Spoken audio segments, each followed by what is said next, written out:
Yes, people, how's it going? Welcome back to Lily White Lane. Hope you're all doing good. Hope that you're all keeping safe and well. And I hope that you're all having a really good Thursday with you in the world and whatever you are planning to get up to today. And you are all very welcome along to your Nottingham Forest versus Tottenham Hotspur preview. We're going to be previewing the massive game that is set to take place at 8 p.m. tomorrow night as Steve Cooper's Nottingham Forest are set to host Ange'S Spurs in what is an absolutely massive game for both sides. A huge game for Nottingham Forest, a chance to put a bit of space between them and the teams below them in the relegation zone and to silence some of the noise surrounding Steve Cooper right now. And it's also a massive game for Tottenham Hotspur, a chance to put a bit of space between themselves and the teams below them and catch up to those above them and at the top of the table. So look, it's a huge game for both sides, but Steve Cooper is under a lot of pressure heading into this game. And if we beat them, I think he will be sacked. Do I think he should be sacked? No, I think he's done a phenomenal job at Nottingham Forest. When he first joined the mid-table championship, brought them up to the Premier League in some style, as I say, in the playoffs. It's the best way to do it. It's the most nerve-wracking way to do it, but the best way to do it. And he got them fighting last season. He got them competing. He got them beating teams like Liverpool, like Arsenal at home, putting up really good fights and creating really good games against teams like us last season. If they took their chances when we played them last season at the City Ground, they would have battered us. So look, Steve Cooper, a lot of pressure on his shoulders right now, but I don't believe he deserves to be sacked. But Nottingham Forest owners, as I say, they tend to sack managers if things start going right. So I do think he could be sacked if Forest don't pick up anything or come away with any points after this Friday's game. But look, at the end of the day, when all's said and done, I'm not that fussed about Nottingham Forest. I like them as a club. I want us to just go there and do our job. Despite the circumstances surrounding them and Steve Cooper's job being under pressure, it's all about going there for Tottenham Hotspur and picking up a huge win. A win, as I say, that will make it 2 wins on a bounce. A win that would allow us to catch up to those above us. And a win that puts a bit of space between us and the likes of Manchester United, Newcastle and Brighton. Those teams who are also chasing that fourth spot. That fourth spot, as I say, is getting harder and harder, in my opinion, for Spurs to claim. Aston Villa are on absolute fire. We need to hope that this away form continues for them, because at home, I can't see them losing any games or dropping any points at Villa Park anytime soon. Beat Manchester City and beat Arsenal without conceding a goal in the same week at home. They're a dangerous side, and look, getting that fourth spot is going to be very tough. If we do get top four, I think it'll be an outstanding season. If we get 5th, 6th Europa League, I think it's a very good season. When you consider the fact we finished 8th last season, we were absolutely dog shite. Not even dog shite, pygmy hippo shite last season. In the summer, our captain left 2 days before the season.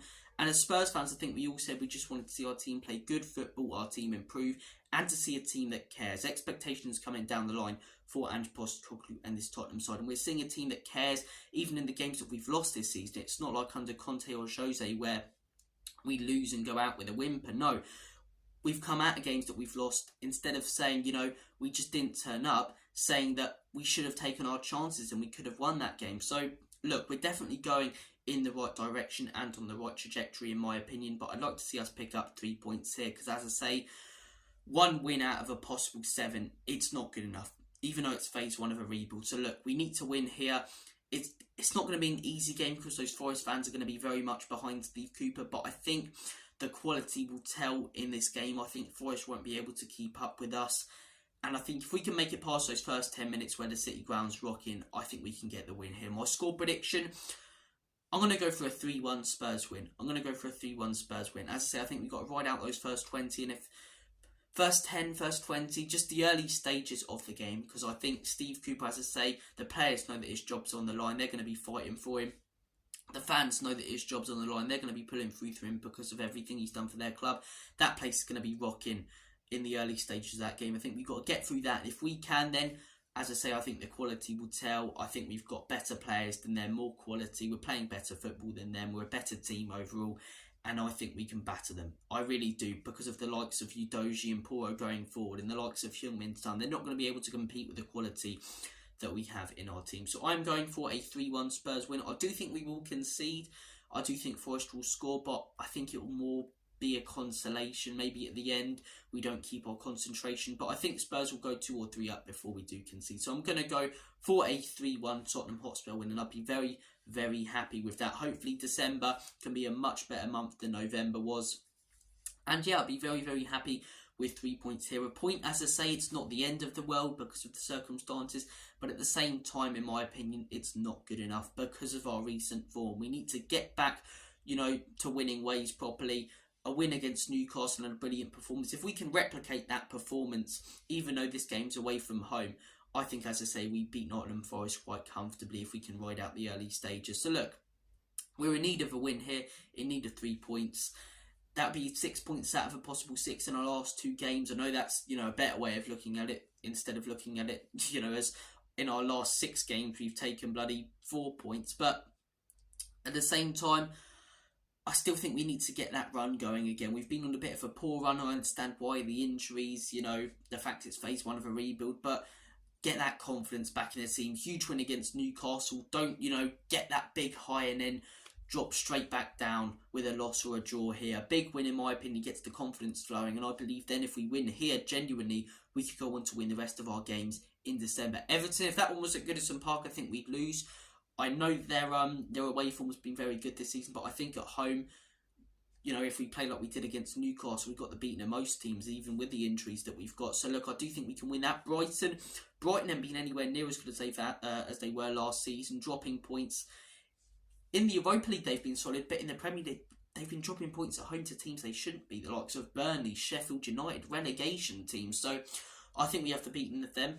And Bournemouth, as I say, if that one was away, maybe we lose that, but at home, I think we've got the beating of them. They're not going to be an easy side, probably the toughest side that we're going to face in our next 4 fixtures. Obviously, Man United in January, but I'm just looking at the December games. I think Bournemouth are going to be the toughest out of Forest, Brighton, Everton and Bournemouth. So, look, if we can get a win here, as I say, hopefully we can turn that win into another win against Everton and make that 3, 4, 5 wins in a row and get a run going again. And then after results like that, who knows? Maybe we head into January with Maddison and Van den Ven back, a few points off top or something, or still in Champions League or in Champions League places, maybe even still in 5th. I'd be very happy with that because I think once we get those players back, we're going to have a very, very strong finish to the season. I really do believe that. So look, huge chance for Tottenham Hotspur to put a bit of space between us and the teams below them. Man United have been really, really poor this season.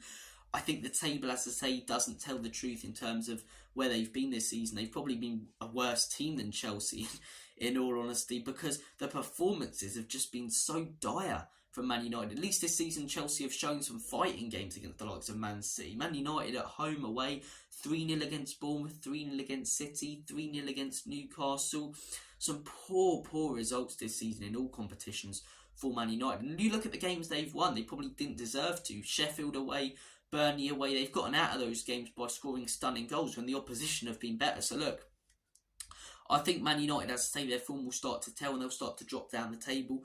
Newcastle now that they're out of Europe as a whole, I think next season, once they get their players back and this injury crisis for them calms down a little bit, I think they could be a big threat for 5th or 4th, those sort of 2 positions we're going for.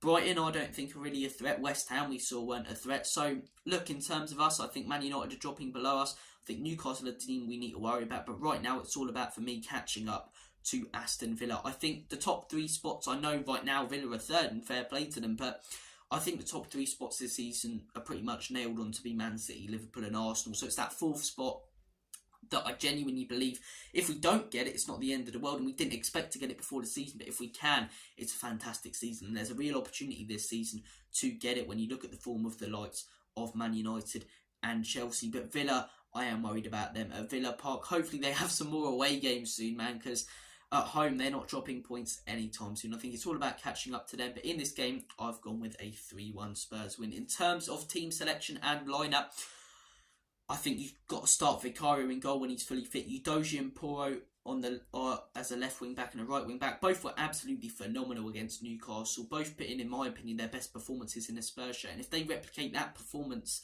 both of them in this game, as I say, we're going to look so dangerous going down the wing. They were absolutely excellent in that game. Centre-back partnership, Romero and Davies. I thought Davies was really solid, to be fair, last weekend. Credit where it's due, and Romero's Romero, so he has to start. Midfield, I think you've got to go with Bissouma. Lo Celso, we dropped him, but I think Sarr goes in there. I do like what I've seen from Lo Celso in the games that he's played. Scored against City, scored against Villa. But I think Sarr and Bissouma link up so well as a partnership. I think Sarr's got to start. Then I think you put Kulusevski as the attacking midfielder. The guy's shown that he can be brilliant on the right wing, but if not, just as good, maybe if not better, as an attacking midfielder in that number 10 role. So I think you've got to start him there. Up top, Heung-min Son. I've seen suggestions about on the left wing, but I'd start him up top. Or would I? No, actually I wouldn't. I'm going to start with Richarlison up top because that's what we did against Newcastle. He was brilliant against Newcastle. And look, do I think he'll completely turn it around? No. Do I think it's too soon to get too excited about Richarlison? Yes. But I want nothing more than to be proved wrong. So look, Richarlison up top, Heung-min Son on the left, Brennan Johnson on the right in his favourite position. That would be my lineup, and that is the lineup I think Ange Postecoglou will go with. The same one as we played against Newcastle. 3-1 win I'm going for Spurs. I think we've got to ride out the early stages where the Forest ground's racking, where the Forest ground's rocking, and it's going to be hard to break them down. I think if we can do that, we've got the quality to beat them. Thank you for watching this video. Take care of yourselves, all the best, God bless, have a smashing Christmas, and comment down below your... I don't know why I'm saying that, like I'm not going to upload again until Christmas. We'll have a match reaction out after the Forest game, and a debrief the day after, so stay tuned for that. But look, thank you for watching this match preview, take care, all the best, have a smashing day and rest of your week. Comment down below your predictions and thoughts, and as always, come on you Spurs, Nick and Levy out, in Big Ange we trust.